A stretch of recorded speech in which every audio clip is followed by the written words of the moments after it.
Hi, I'm Christian. In this video, we're going to talk about Reaper, what it is, and how to make it accessible for the blind.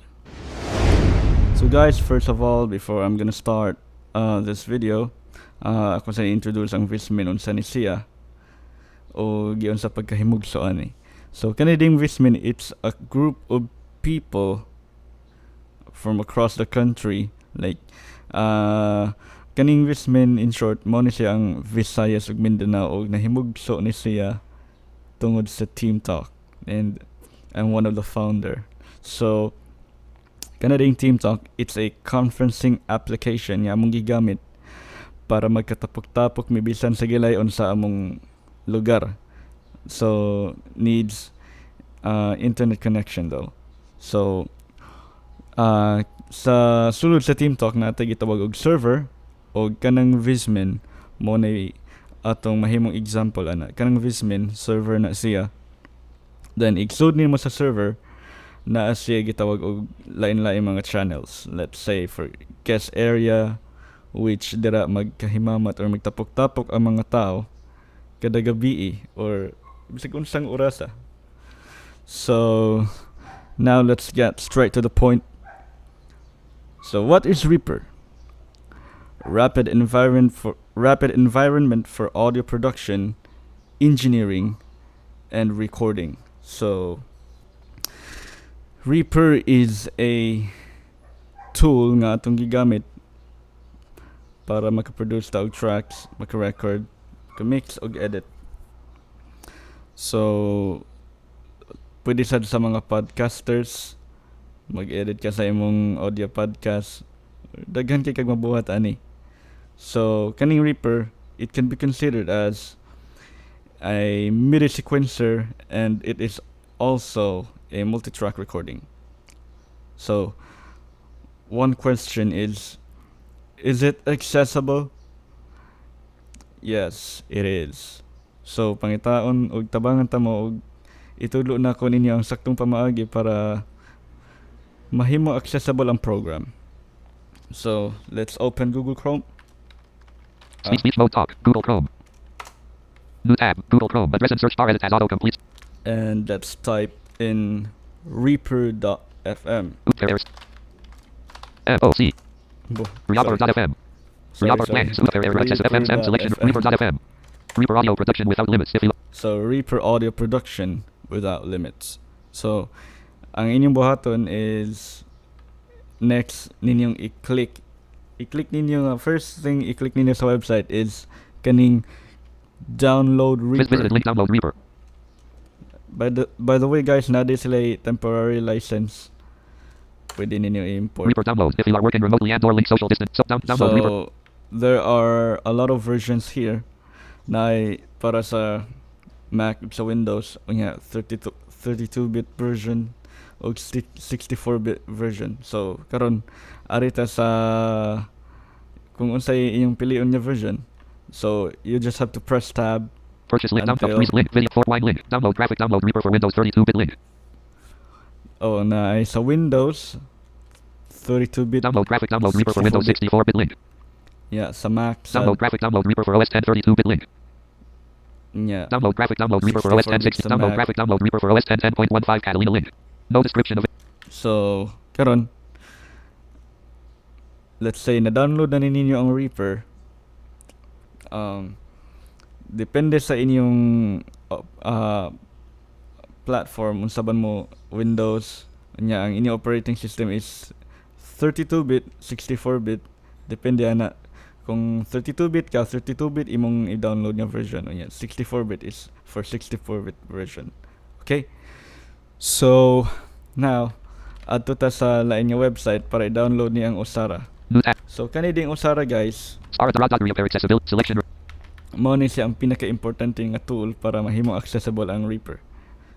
Ang nag-develop ani is kaning si kinsan. Heading level list with 3 bullet copyright. 20 bullet license. New out of list Osara is a link Reaper list bullet copyright. 2014 to 2019 NV access limited. James Ted. Si James Ted. Usa sa mga nag-develop sa Osara. The aim is to make Reaper accessible. So, na sa description, You can read it if you want. Now, atong i-download ang Osara. Required download and installation heading level 2. You can download the Osara here in the Osara Development Snapshot. Osara Development Snapshots visited link. Osara Development Snapshots heading level 1 Osara So, Development. ma-appear na siya. And there are two versions, para sa Windows o para sa Mac. So, assuming all of us are using Windows, so arita sa Windows. List with Right. 2 items download Osara 2020.1 pre-170 2044 F6E for Windows link. So, mo na siya. Windows. So, assuming nga imo na nang gi-click, pag nahuman nag-download ang Osara, ang pinakalas na itong i-download is gitawag og SWS extension. So, kana di ang SWS extension, it adds other functionalities sa Reaper. So, ato lang ang hisgutan later. So, New tab. karon, Google extension.org selected instead. SWSextension.org. Extension.org unselected. SWS/SNM extension. So, na description ani, then A Reaper plugin extension heading level 2. The SWS/SNM extension is a collection of features that seamlessly integrate into Link Reaper. The Digital Audio Workstation. DAW software by Link Cocos, Inc. It is a collaborative and open source project. so mo na siya. Download the SWS extension. Click. Depende gapon sa imong kanang system whether 32-bit or 64-bit ba ka. So karon i-download nimo. So assuming na download na nimo ang SWS extension by Latest stable Windows clicking 32-bit heading level 3 this link. Windows 64-bit heading level 3 link. or this. So mao na. So assuming na human na kag-download, you have to install the software at first. Then next ni mo install depende sa duha, pero akong sunod i-install ana gyud is ang Osara. So nari ko ipakita ninyo regarding sa pag-install sa Osara. So let's close Google Chrome. Yan ang This PC installer with sa item stop Osara. downloads row 1. Down programs 1 of 28. Programs. Programs items op Osara underscore 2000 Osara underscore Reaper 6 Osara underscore So 2000. kanina mao ni akong latest download. So akong i-press enter para i-execute ang program. Osara 2020.1 pre-168. A 3CCP 852 setup So, dialog. next Property lang page if to. you accept the terms of the agreement. Click I agree to continue. I agree button alt plus a. I agree. So imo nang i-click ang I Press agree. next greater than. Property page and So choose ka whether unsay gusto nimo i-install nga Osara, portable or standard installation. So since nga naman ko sa akong computer, standard akong i-install. So now less than back button alt plus B. Property page install into a standard or plus the next greater than press install. next ka, now choose component. Choose the component that you would like to install. Kani siya, I recommend niya i-install gid nimo ang Osara keymap. Kaning replace keymap with Osara. Replace existing key map with Osara key map check 2 of 2 level 0. Kay kaning keymap, Osara keymap, mao ni siya ang hinungdan nga no ma-access yun nimo ang program. By default, ang imong gigamit ni keymap is kanang sa Reaper, which is dili gid siya accessible. Di ka kahibaw kung makahibaw ka kung nagka-create na ka og track kay naman siya mo gawas nga edit box, but di niya isulti nga create a track dialog, something like that. So I recommend niya kana yung replace existing keymap inyong i-appeal na siya install.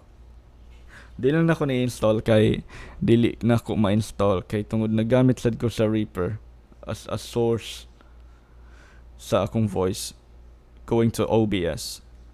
So ako ni siyang gi-record kani nga video akong gi-record via OBS. So ako ni Osara 2000 no button alt yes button alt plus Y. Press programs window. Then regarding sa Desktop. inyong pag-install sa SWS, next lang to siya og okay na to siya. So now launching Reaper for the first time. So kung inyo siya i-launch, ang mahitaboan na is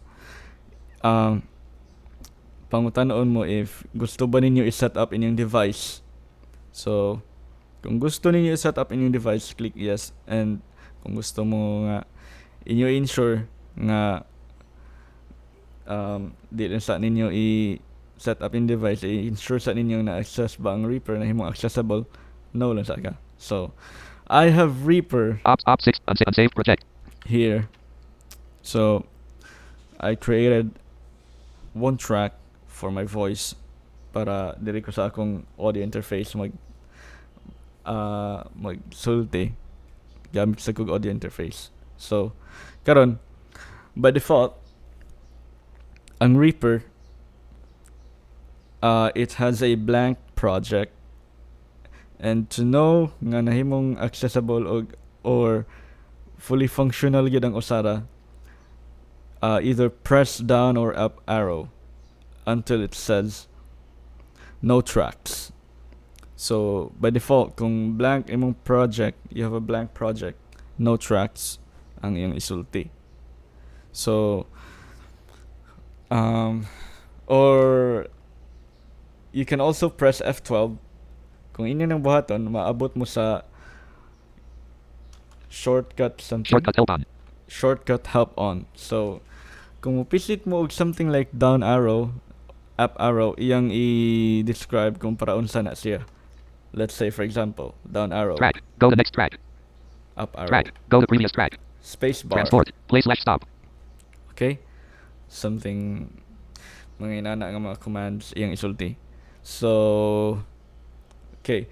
So now that we are sure that Shortcut help off. nahimo na accessible ang Reaper tungod sa Osara, let's try if na-install ba o properly ma-access ba nato ang Ray console through SWS. So I have to press Alt C to activate the command. So Ray console dialog. Enter a command. Edit. Blank. okay, ang kanang Ray console di ay guys, mo na siya ang mag-type lang ka og commands para mobuhat ka og actions such as moving to another track or arm a track for recording and so on. So mao na siya ang usa sa mga purpose nga nung i-install ninyo ang SWS. It adds other functionalities sa Reaper. Okay? So maura siguro na ako ma-share guys. Then I hope nga na-enjoy mo sa Reaper tutorial first. One ang first video sa Vismin by the way. And please do subscribe for more. Speech mode off.